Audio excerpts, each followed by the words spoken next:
Welcome back to the Mindset Check podcast. I'm your host, Mesha McKittrick. This is a podcast where I believe that as you take time for a mindset check, you have more power than you think you do. And where we also believe that the conversation that happens between your ears, that is the most important conversation in your life. And I cannot wait to jump into the details around that with you today in our podcast. Before we get started, I want to share something that I love with you. This is so fun. I read a book called Remarkably Bright Creatures, and it was I actually listened to it, and the narration was really great. So if you're looking for a good read this summer, something that's really heartwarming and uplifting, it's fantastic. However, what I want to share with you is that Netflix came out with a movie that accompanies the book. So the book made into a motion picture. It's called, again, Remarkably Bright Creatures. And it is a fantastic watch. So if you haven't seen it yet, watch it with your family. And if you love reading, love listening to books, then think about, if you haven't listened or read it yet, think about doing that before you watch it.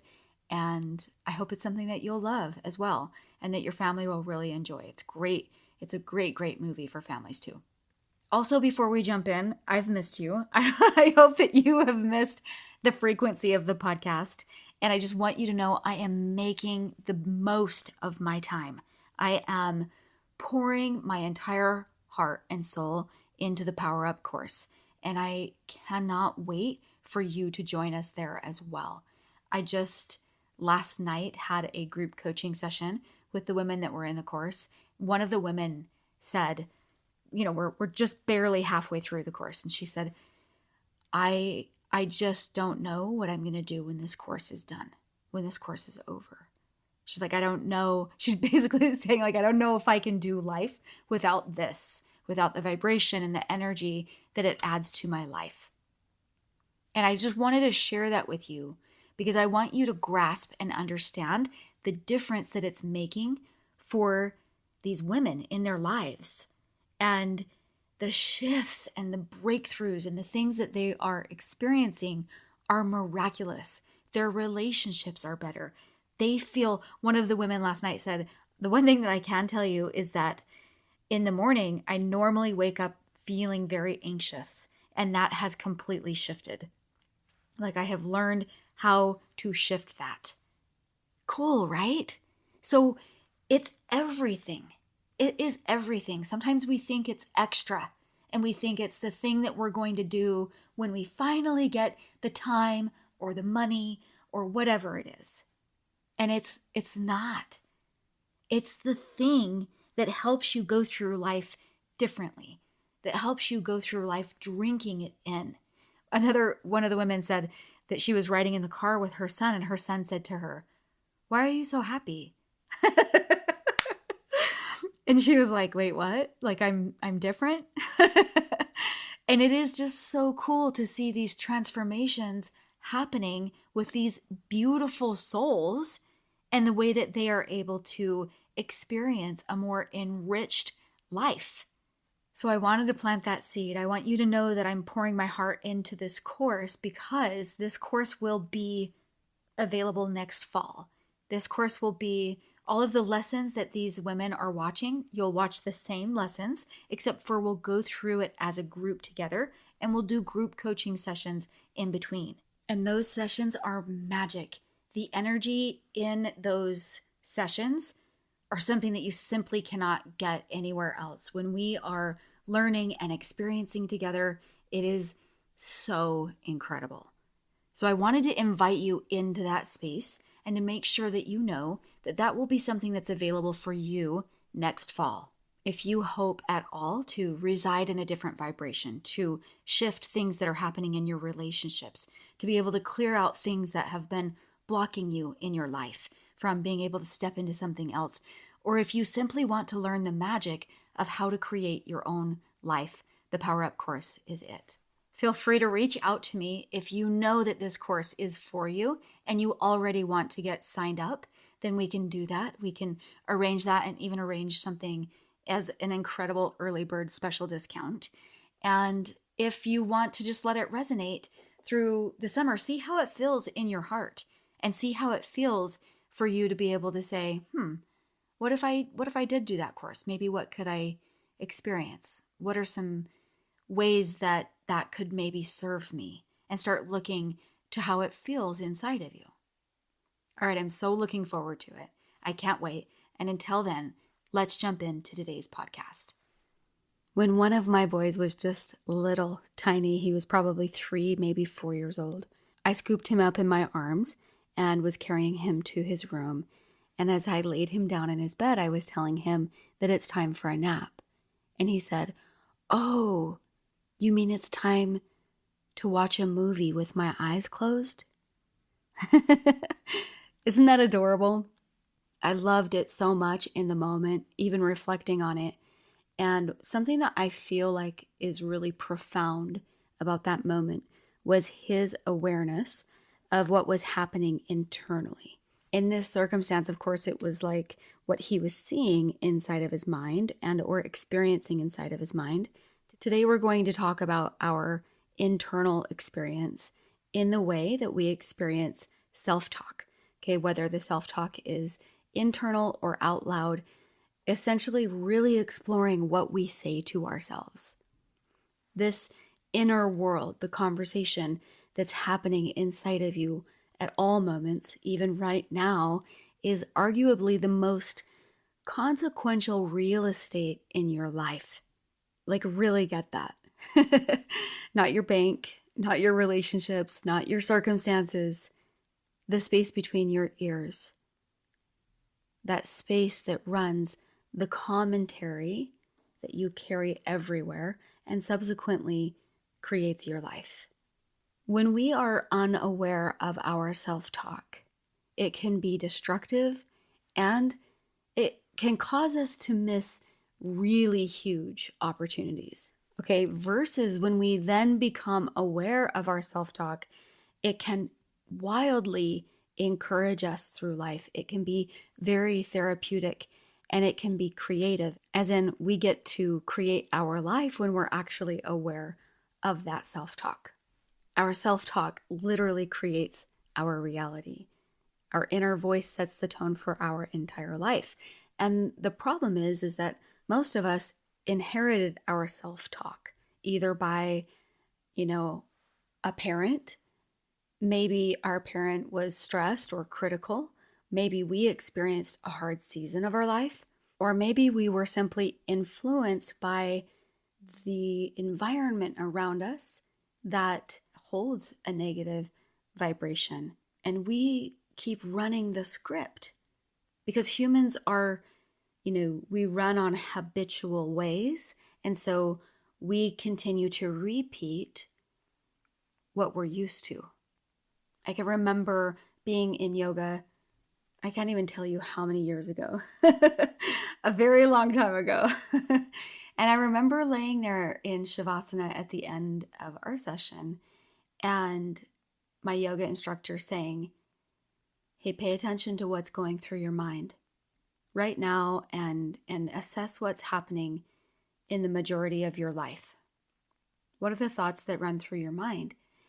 And I want you to ask yourself, if you heard the thoughts that you are telling yourself from a friend, would you continue to be that person's friend? And that was like one of the first true glimpses I had at becoming aware or being mindful of my own thoughts. I think that I knew that even from a young age. I was aware of wanting to be optimistic, etc. But in a certain level, that was an awareness that kind of woke me up to my thoughts. Another piece of awareness that I taught my kids when they were little is that words themselves, whether they're coming out of your mouth or you're speaking them internally to yourself, they can be like sandpaper or cotton balls. And we got out the sandpaper and we got out the cotton balls and we gently rubbed them on their cheeks and let them feel like, okay, it can be so soft and comforting, or it can be rough. And if I were to push harder on that, it would hurt, right? And that's how words can be. And they carry incredible weight in our life. And when we speak, when we're having this dialogue, okay, whether it's out loud, again, because we'll get into that a little bit more, or if it just stays inside of us, we are programming our brain. And our brain truly is a supercomputer. And the things that we think, the words that we say, become the instructions that our brain actually runs on. So we have this incredible system inside of our brain. It's called the RAS, or the reticular activating system. And it's a small bundle of nerves that's at the base of our brain system. And if you can think of it like your brain's bouncer, or the guard to your brain, kind of, determines what it is that gets through the gate, right? Your brain is exposed to 11 million bits of information per second. But we only consciously register about 40 of those bits. Isn't that crazy? Per second. That's why, sometimes when we don't have a plan, it feels like we have a million, possibilities, and it becomes crippling. When we can make a plan, or we have a set tone for our day, and this is the way that we operate, and this is it, we do so much better because we have structure and we've already chosen what's going to be happening. Otherwise, we are subject to all the possibilities, and sometimes that can be crippling. That's kind of a little bit of a side step to helping you understand how our reticular activating system works. The RAS is actually what decides the 40 bits of information that enter the gate, right? That you actually interact with and evaluate.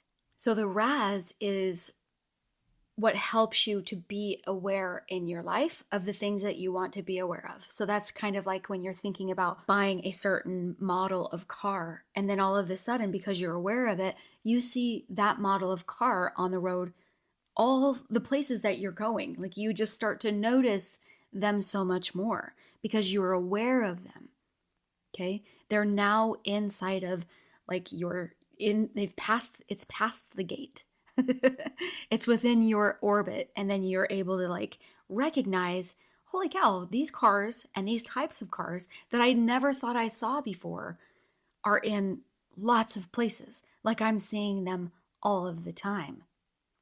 Likewise, if you give yourself a message, your brain will look for proof of whatever message you give it. So if you say, I'm not good at remembering names, the next person you meet, you actually won't remember their name. And it's not because you're not actually good at remembering names. It's because you told your brain not to prioritize that information. And likewise, you told it to give you proof that you're actually bad at names. And so it's just giving you proof.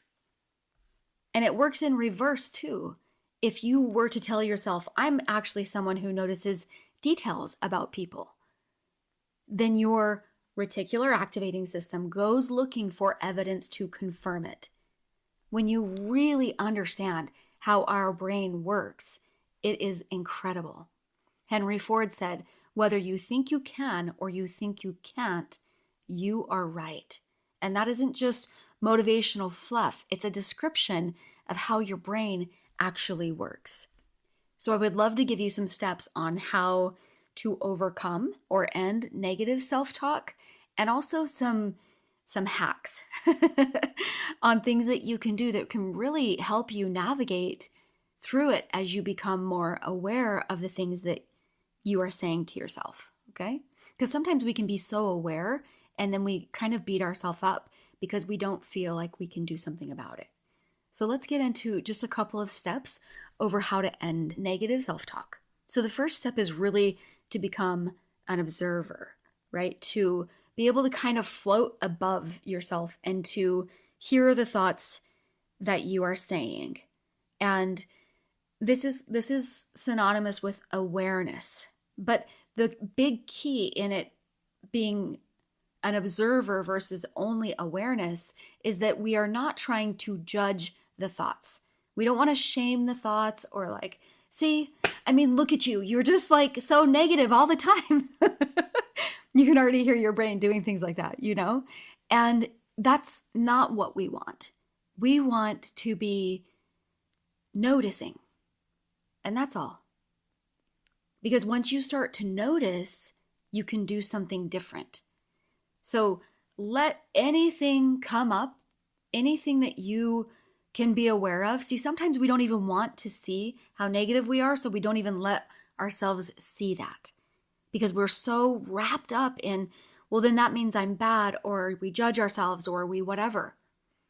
And the big key is just trying to float above yourself so that you can be mindful about what you are thinking. And one of the biggest keys in being able to really tap into this self-awareness is meditation. Meditating every day. I promise you, it is the incredible superpower of really successful people. Okay, so meditation, and I teach in my course that all this stuff that I'm teaching you isn't going to work unless if you meditate. Because meditating is what helps us to be able to step back and be in an observer role, to be able to acknowledge what is happening. Once we can acknowledge it, man, there's so many steps that we can do from there. Dr. Ethan Kross also found a tactic that helps us to be able to observe ourselves, maybe like, take a step back and be able to see how we're functioning in the world. He said that if we will talk to ourselves in third person, okay, using like she, instead of I, or look at girlfriend, look what she's doing today, or whatever, you know what I mean? Like be able to talk to yourself in third person helps you to be able to step back and picture that you are not the main actor in your life, right? Like that here for a moment, you're going to step back and just observe what's happening and what's going on. And that when you can then do this, then you can be a compassionate observer over your brain and how your brain has been trained. Be able to almost see it as like outside of you. Like you are this like smarter entity or intelligence that's able to be like, okay, I can see how that computer is programmed.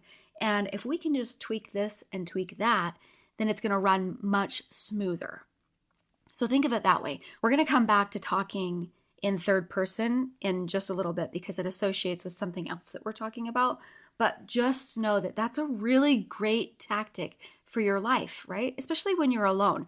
When you're like, I don't know, if you're working out in your home by yourself or driving or prepping food or getting ready. So a lot of times when I'm doing those activities, I'm by myself and I can just talk to myself like nobody else is there, right? The greatest is when somebody walks in the room and they're like, did you say something? And you're like, no, I'm just talking to myself. Okay, we're going to come back to that in just a minute. So really becoming aware and becoming more of an observer. And once you start to see those thoughts, again, not judging them and not fighting them, because when we fight something, it becomes stronger because we're focusing on it. Whatever we focus on grows. So we don't want to fight it. But we also don't want to fight for it. So many people, they sign up for the victim story and then they fight for it. Like they want it in their life. And I love the quote by Jim Quick that says, if you fight for your limitations, you get to keep them. So don't fight for these things that are actually a negative thought in your life. Like start to be able to say like, okay, I actually realize that that's not serving me and I'm open to release it. Just start to see it. You'll see it will shift. Things will shift. There's a Native American parable about two wolves, and I love this story and I reference it often. It is basically this idea that there are two wolves living inside of every person, and that there's this grandson that's asking his grandfather about these two wolves because his grandfather describes There are two wolves in every single person. One is filled with fear, anger, doubt, overwhelm, anxiety, stress, all of those yucky feelings. And there's another one, and it's filled with peace and courage and love, happiness and joy. And the grandchild asks the grandfather, which wolf wins? And he answers him, the one you feed. Your self-talk is literally how you feed the wolf. Feed the wolf that wins. So simply being aware helps us starts to shift which wolf we're going to feed. One question that you can ask yourself is you can say, is this true? Or is this just something that I believe? And also notice that some things that you might think are true, like people that are told that they were dumb from a young age and then they become really smart when they're older. That happened to Thomas Edison. Like, his teachers didn't believe in him and his mother did. And because his mother believed in him, like, his whole world was different. And he did become one of the most intelligent people and, successful in all of these things. And he had a voice that told him something different than what might have been obvious or standing out or what seemed to be true in the moment. And so sometimes we just have to shift our focus, like release the hold that we have on the thing that we don't actually want to be true in our life and focus on something else that you do want instead. And like I said, mindfulness, becoming aware, being an observer really helps you to shift those things. Another thing that you can use is if you catch a negative thought come up, for example, like what if you started to think like, I'm just not smart, right? Or I don't know how to do this, or I'm not confident. Those are all thoughts that could bury you if you keep believing them. If you add the word yet to the end of thoughts when they come up, thoughts that don't serve you, then you can tell your brain and signal your brain like, hey, that's something that we're working on. I'm not smart yet. I don't know how to do this yet. I'm not confident yet. That signals like, hey, this is something that we're working on. It's one word and it completely helps you reframe the entire situation. Another wonderful tactic that I love that I want to offer you is the 17-second rule. The 17-second rule essentially states that if you are thinking a certain thought on a certain wavelength or vibration, then within 17 seconds, if you don't change the vibration, if you don't change the frequency at what you are vibrating at, you will think a similar thought on that same vibrational frequency. And this is wild. When you learn this and then you catch yourself doing it, it will blow your mind. So if you ever catch yourself starting to like be in a bad mood, okay, or you're starting to like ruminate in yucky thoughts, pause for just a second and think, what am I thinking about? And then try to go back and say, what was the thought that I had just before this? And maybe just before that. And you might be able to go back 3 thoughts and be able to see, oh my word, this all started when I started thinking about how frustrated I was that she sent me that text. And then I started thinking about how frustrated I am about these dishes or about my husband not helping me with something or, and you just can start to see the way that this snowball effect of this 17-second rule applies in your life. And so what we want to get good at is seeing it. Because if we get good at seeing it, then we can go, oh my word, there is a window of time that I have to shift my environment, my movement, my breath, my thoughts, something that will help me be able to shift the vibration that I'm thinking on, right? That vibrational frequency that I am thinking about right now. And if I can call someone or think about something or put on some music or have a conversation, or if I can do something that will help shift me out of that, then I'm no longer subject to that negative spiral. Does that make sense? It's a wonderful thing to begin to be aware of. And it's also kind of really associated with becoming the observer. Once you see it, you can shift it. The next one is one of my favorites, and it is called the cancel tactic. This is a verbal pattern interrupt. So the moment that you hear yourself say something that you don't want to program your brain with, you can say cancel. And you can say it out loud, and you replace what you do want in your life instead. And it sounds really simple, but it actually works because you are giving yourself a verbal out loud cue to your brain that says, oh, just kidding. That's not what we're programming. We are not programming that at all. Stop on all fronts. Immediately, we're shifting into something different. And it is just a great cue to be able to give yourself, your brain, and this idea of, I am shifting. I am noticing what's happening and I'm shifting into something else. I want to circle back to speaking to ourselves out loud because there are more things that come from speaking to ourselves out loud. So I want you to really get used to talking out loud to yourself, because most of the time that when we talk out loud, and especially when we're talking to another person, we are more used to saying things that are encouraging or more gentle or more motivating to other people than we might say in our own brain. And so if we find ourselves talking in third person to ourselves, it can be very encouraging because we will naturally default to, girl, you got this. Like we can do this. I often, when I'm working out, I'll be like, oh, one more. Come on, girlfriend, we got this. And I'm talking to myself like that. And when you do this, you actually become your own best friend rather than your harshest critic. You start liking yourself. You start liking hearing your own voice, giving yourself messages like, you've got this. We've done hard things before. You are capable.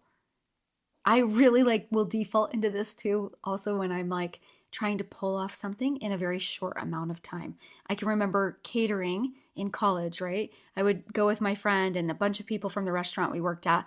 We would be setting up someone's entire home for an event.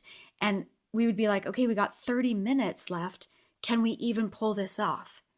Tables aren't even all the way set up. Can we do this?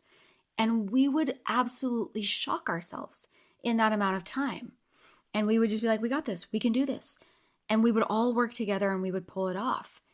That's how I think of moving through it, is all of a sudden seeing what I'm actually capable of when I encourage myself and when I stay in a positive thought train. There's research published in Acta Psychologica, and it found that reading instructions out loud helped participants sustain concentration and improve task performance. This research coincides with why it's actually so valuable when I am sitting in front of, I'm creating a course, right? And I'm writing lessons. And these lessons are essentially presentations where I'm diving deep into really incredible material and needing to organize them in the best way possible. And what I have found is that if I read out loud the things that I'm putting together and I'm like, okay, we need to put this here, we need to put that there, and I just kind of talk myself through it, I actually am so much more effective. So I love that I can find research that pulls forward support for things that I am naturally doing, and also have the ability to show you, look, I promise it works because I've been doing it. It works. It's so good. It's really incredible when we can just talk to ourselves in third person. There's also other studies that show verbalizing what you're experiencing helps you process and regulate your emotions. You can move from feeling overwhelmed to actually understanding your feeling. And that gives you freedom. It gives you agency over what you're going through. It's extremely therapeutic to talk to yourself. We can process trauma as we do this. It's fascinating. Speaking out loud to yourself isn't weird. It's one of the most healing things that you can do. It's literally returning to one of your brain's most effective tools, and that is simply just using your mouth. Cool, right? So next time that you are in the car or in the shower or on a walk, try narrating what you're working through. Okay, here's what happened, and here's what I'm feeling, and here's what I actually want. And you can use third person or first person, whatever feels most effective to you.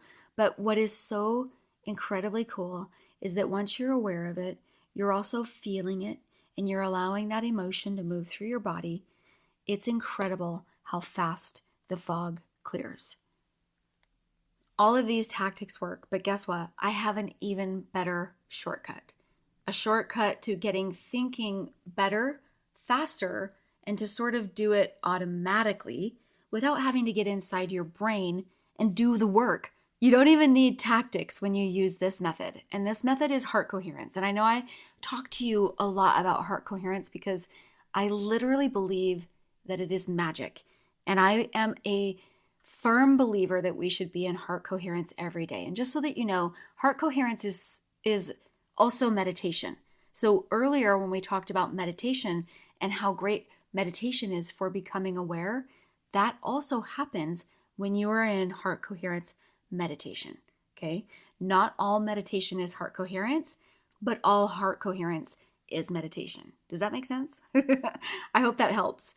Because here's the real science behind why this creates different thoughts inside of your brain.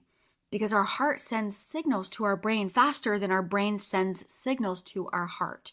So yes, while we can get ourselves to thinking better thoughts, and that can create a better feeling state, what's actually most effective is to really get a hold of our feeling state, to reset that autonomic nervous system, because it will automatically override the thoughts that are in our brain.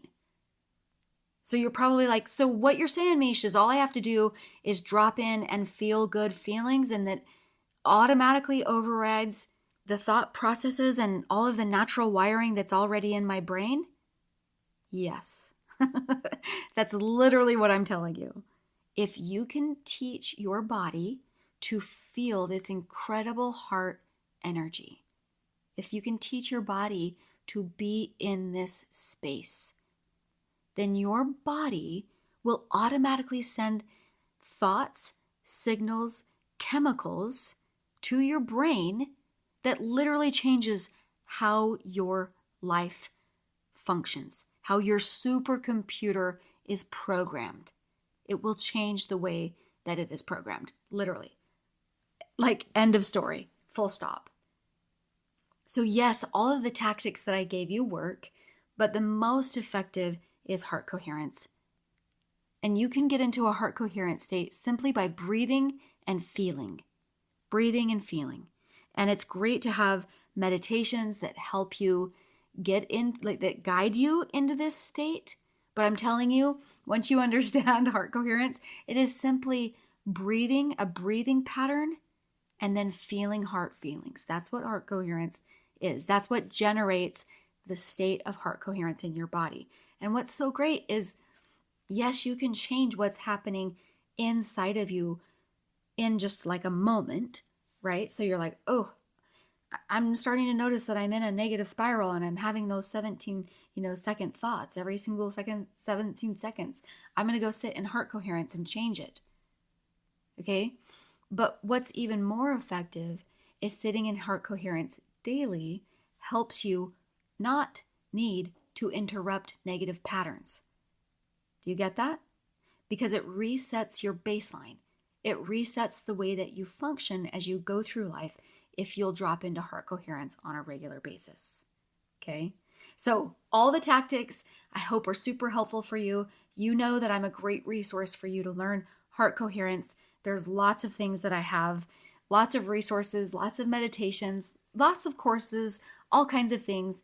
And I would even tell you that you can look up heart math online. You can go to heart math, the Heart Math Institute, and it's the institute that has studied heart coherence for over 30 years. You can look for something called the Heart Math Experience, and you can start to be exposed to finding that state through, these little videos and things that they've put together at Heart Math. So just so that you know, there's so many resources for you to be able to learn this state. It's there for you. And so are all these other tactics. Ultimately, what I really want you to do is start to become that observer and to understand how important your self-talk is. Because you create with your words, whether you think them or speak them. Your words literally create your reality. It's not woo-woo, it's neurological. What you speak and think repeatedly shapes your perception, and your perception shapes every single choice that you make. That is literally how your brain works. That's how you program your subconscious mind. And your subconscious mind does not care if a thought is true. Its job is to simply retain the belief that you give it and produce proof to you that what you believe is true. Okay, that's going back to that reticular activating system. There are always millions of opportunities for your life and the direction that it could go. And your job is to get really conscious of what is happening between your ears and to create a situation that favors you and helps you move through life with the best possible outcomes. I love knowing that abracadabra, one of the best words that is spoken by a magician, okay? P.S., you're the magician of your life, okay? Abracadabra means that you create as you speak, okay? Or Hebrew says it came to pass as it was spoken. How about the word spelling? Your words cast a spell in your life. They create your life. There's also the Hebrew tradition of the word dabar, the concept of dabar in Hebrew. It means both word and thing at the same time. In other words, when something is spoken, it becomes real. The spoken word was never considered merely descriptive. It was considered creative. Words are not passive. They are generative. They create your life. Your mind is always eavesdropping on your thoughts. The way you speak to yourself matters more than you know. Your inner voice sets the tone for your entire life. So be gentle, be kind, hype yourself up like you would your best friend, because you are deserving of every ounce of compassion and encouragement. I hope that you can see that you are the programmer of your life, and that when you are conscious, aware, and deciding to create what self-talk you are experiencing, you have more power than you think you do. All right, my friend, thank you so much for tuning in for this conversation. I hope that you got something juicy out of it and that you're just walking through your life more aware. And maybe you have a few tactics that you can put in your back pocket that will help you. Real quick, make sure that you are subscribed to the Mindset Check podcast so that you don't miss future episodes. And also take a minute to rate and review the podcast. That always helps the algorithm suggest our podcast to new listeners. Before I leave you, I want to share a quote with you that is often attributed to Buddha. And the quote says, "The mind is everything. What you think, you become." Until next time, my friend.